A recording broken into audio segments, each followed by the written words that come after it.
المواطنون في هذه المجتمع ديالنا من الأسرة.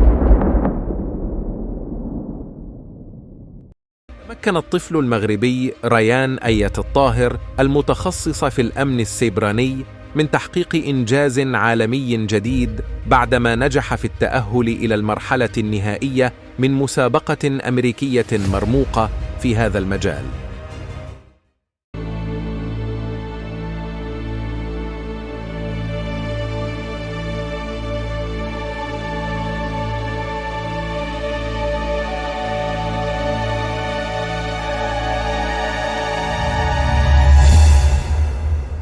ونجح الطفل المغربي البالغ من العمر 12 عاماً من الوصول إلى المرحلة النهائية من مسابقة كأس الرئيس التي تنظمها مؤسسة الأمن السيبراني الأمريكي المعروفة اختصاراً باسم سيسا.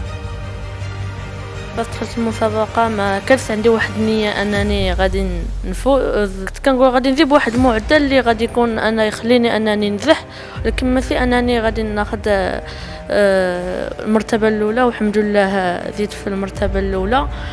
وهي مسابقة تكون مرة كل 5 سنوات، وسيسا هي أعلى مؤسسة حكومية للأمن السيبراني الفيدرالي والمنسق الوطني لأمن البنية التحتية الحيوية، وهي مكلفة بتقليل المخاطر التي تتعرض لها البنية التحتية السيبرانية والمادية في الولايات المتحدة الأمريكية.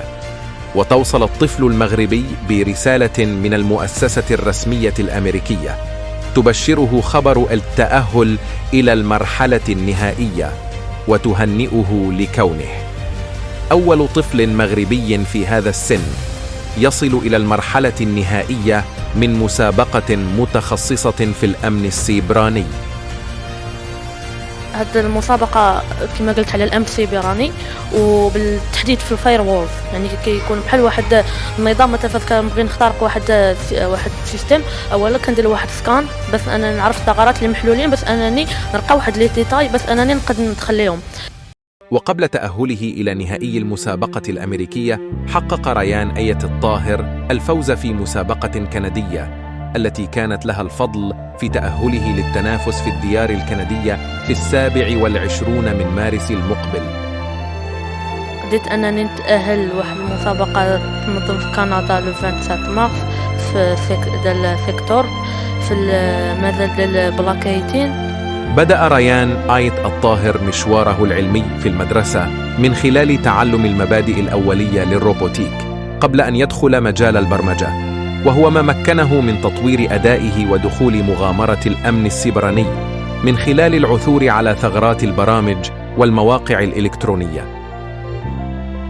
هذه الطاقات والأدمغة المغربية التي برز ذكاؤها على المستوى العالمي تعكس مدى الإرادة والعزم الذي يسكن أبناء هذا الوطن، كما يبين أن منظومتنا التعليمية ورغم كل الأعطاب إلا أنها ما زالت تحتفظ ببصيص من الأمل الكامن في الأجيال الصاعدة.